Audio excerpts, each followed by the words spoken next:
Fête de l'année liturgique. Sainte Thérèse de l'Enfant Jésus, patronne des missions. 3 octobre. Née en Normandie, France, dans la petite ville d'Alençon, en 1873, Marie-Françoise Thérèse Martin entra au Carmel de Lisieux en 1889 à l'âge de 15 ans. Le 30 septembre 1897, elle prenait son vol vers le ciel. Heureusement, l'histoire de ses 9 années de vie religieuse est fidèlement relatée dans son autobiographie écrite sous le signe de l'obéissance. Chaque ligne est marquée par un tel génie littéraire, fait de simplicité, exempt de tout artifice, que cette œuvre se lie avec le rythme d'un poème en prose. La petite Thérèse priait pour devise la maxime bien connue du grand mystique Saint Jean de la Croix. L'amour ne se paie que par l'amour. Avec cette pensée toujours présente dans son esprit, elle trouva le courage d'endurer des heures et des jours d'amertume que peu de saints ont eu le privilège de supporter. Elle comprit le sens profond de ces paroles de saint Paul. Pour moi, que jamais je ne me glorifie, sinon dans la croix de notre Seigneur Jésus-Christ, qui a fait du monde un crucifié pour moi, et de moi un crucifié pour le monde. Galates chapitre 6, verset 14. Je complète en ma chair ce qui manque aux souffrances du Christ pour son corps, qui est l'Église.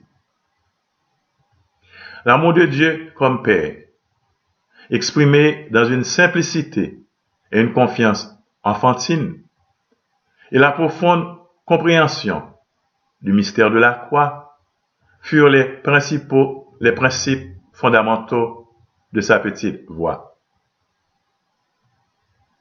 Il reste une doctrine à mentionner pour compléter le portrait de cette âme abandonnée à Dieu.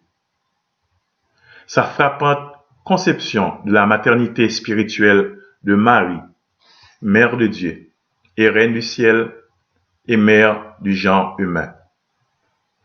Elle avait compris le sens de ces fortes paroles de saint Augustin, écrites bien siècles auparavant.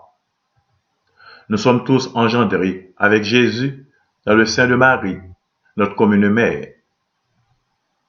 La petite Thérèse est une fidèle héritière de toute la tradition d'amour des plus grands saints et des docteurs de l'Église, qui ont honoré Marie Immaculée.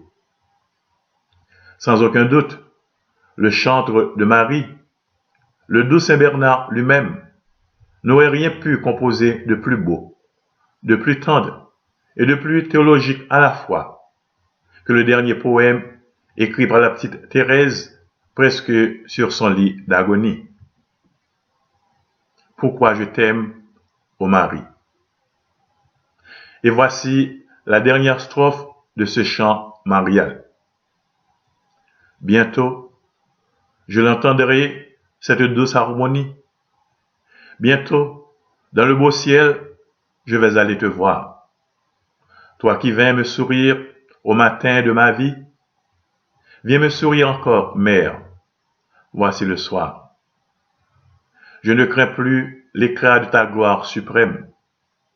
Avec toi, j'ai souffert, et je veux maintenant chanter sur tes genoux, Vierge, pourquoi je t'aime, et redire à jamais que je suis ton enfant. Mai 1897. Prions.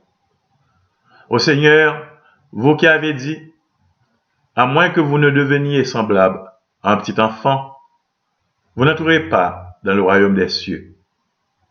Accordez-nous, nous vous en supplions, de suivre en humilité et en simplicité de cœur les pas de la bienheureuse Thérèse, afin d'obtenir la récompense éternelle. Amen.